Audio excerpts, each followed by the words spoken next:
Live from Charlottesville, this is GMC on Fox Virginia with Bo Sykes, Brenna Kiefner, and meteorologist Delaney Tharp. Now, this is GMC on Fox Virginia.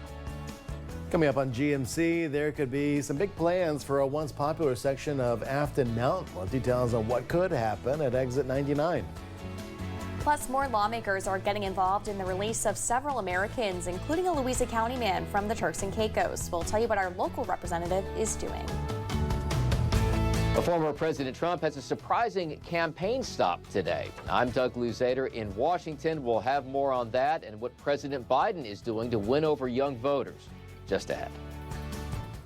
Good morning. Thank you for joining us for GMC on Fox Virginia. I'm Brenna Kiefner. And I'm Bo Sykes. Those stories are coming up in just a moment. First, let's get a check on the weather authority forecast on a Thursday. Meteorologist Delaney Tharp joining us once again. Good morning. Good morning, Bo and Brenna. It is another sleepy day, at least for parts of the day. We could see a little bit of sunshine, and that might bring us some severe weather. So good day to stay weather aware today. Absolutely. We have temperatures right now in the 70s, hitting 71 outside the CBS 19 studio. Cloud cover that is currently in the area. We're partly cloudy right now. Again, if we do clear those clouds out over the next few hours, that would increase our opportunity for stronger storms later on in the day. Temperature-wise, today we are topping out at 83 degrees by 3 o'clock. As the cloud cover continues to build in, by lunchtime we should become quite overcast ahead of showers and storms this afternoon and evening. Overnight, fairly mild with some lingering showers expected. Your weather headlines for the day today: severe storms possible. Looking ahead to your Friday, the chance for some isolated showers, and headed into Memorial Day weekend, daily shower and storm chances remain. Not great news, I know, but there will be a couple of peaks of dry conditions where you can head outside. I'll have the details on the timeline of the upcoming shower activity in just a little bit. There's promise in the future of exit 99 atop Afton Mountain. We've all seen the area. It's worn down, abandoned business area at the foot of Shenandoah National Park. Now Augusta County is looking to redevelop that land. It's in partnership with the property owners who inherited the land after the longtime owner passed away last year. And Fox Virginia's Felicity Taylor explains.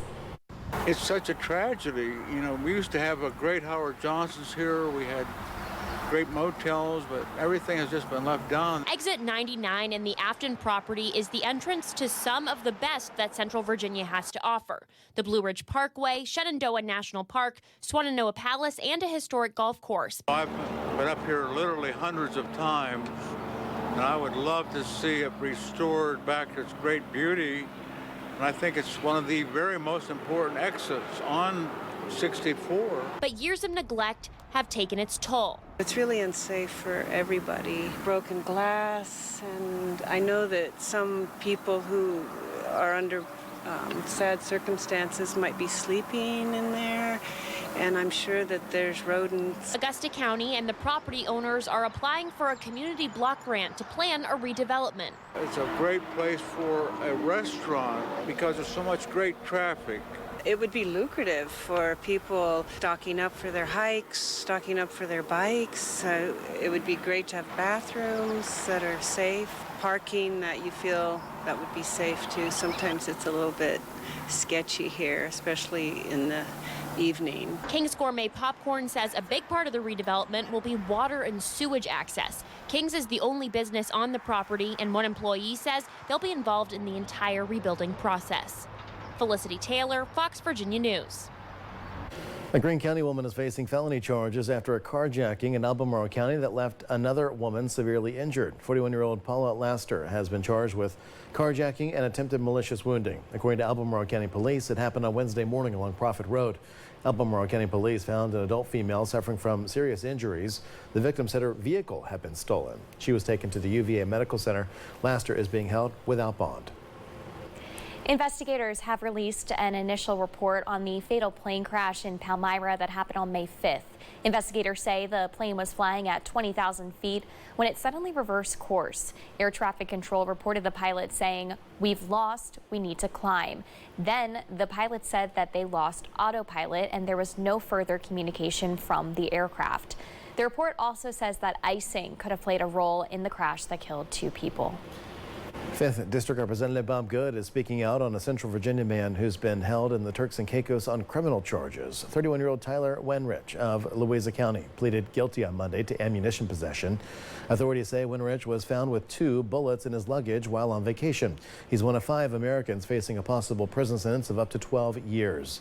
In an interview with CNN, Congressman Bob Good said he and other lawmakers have spoken with Turks and Caicos officials requesting that Wenrich and others be released. Hopefully, we'll find out next week with my constituent Tyler Wenrich, and hopefully he'll get time served, maybe a fine and a promise not to return or a public apology, something reasonable, and allow him to come back to America and to his 1-year-old son and his new bride. Good also mentioned that if the Americans are not released, there would be, quote, unintended consequences for the economy of the Turks and Caicos. If they're going to treat them that way, then we would have to advise and ask our own State Department to issue a travel advisory about going to Turks and Caicos, which would have a tremendous negative impact on their tourism dollars. Wenrich is set to be sentenced on May 28th. Local events like the Tom Tom Festival, Foxfield Races, Monticello Wine Week, the Fluvanna County Fair, among many others, are getting funding to support tourism. Governor Glenn Youngkin announced on Monday that over 250 programs were getting money to help drive visitation this year. The money is coming from the Virginia Tourism Corporation's marketing grants programs. The funds can be used for marketing and production purposes, all with the aim to increase visitation and overnight stays. To see the full list of recipients, you can head over to CBS19news.com. Former President Donald Trump is continuing his surprising push into Democratic states as President Biden reaches out to young voters. And both are trying to find new wells of support with polls showing a very tight race for the White House. Doug Luzader has more. Well, it's not a state you'd expect a Republican candidate for the White House to campaign in, but Donald Trump has a rally today in New York, a state he lost by more than 20 points 4 years ago. How are you, everybody? It wasn't long ago that Donald Trump had a brief campaign stop at a bodega in Harlem. Now he's preparing for a rally later today in the Bronx, with claims that he has sights on winning the Empire State this November. I love this state. I love the people of this state. I'm running hard in New York. I think we're going to win New York. One member of Congress says this is all because Trump is tethered to his New York trial schedule. And by the way, he's doing it in the South Bronx not to make a point, but because he's got court. And the man practically has the legal version of an ankle bracelet around him. Biden has been a catastrophe. So I will be voting for Trump. Trump's former primary rival, Nikki Haley, meantime, said yesterday she would support him. And Trump's lead in several swing states has Democrats nervous. President Biden just announced a new wave of student loan forgiveness to help shore up flagging support from young voters. Student debt cancellation gives an opportunity for Americans to start a life, to buy a house, to start a family. That adds to the economy. But the idea of having taxpayers pay off those loans now deeply divides voters. Where's the free money for people that actually paid back their loans? They don't get free money? I hate this. I really, really, really hate this. And that puts student loan cancellations at about $167 billion now. Just to put that number into perspective, it's about on par with the Army's budget each year. In Washington, Doug Luzader, Fox News. Another lawsuit for rapper and business mogul Sean Diddy Combs. Still to come on GMC, we'll tell you about the new lawsuit that's accusing him of sexual assault. Temperatures will rise back in the 80s today with the possibility for severe weather. I'll have the timeline of the storms coming up right after the break.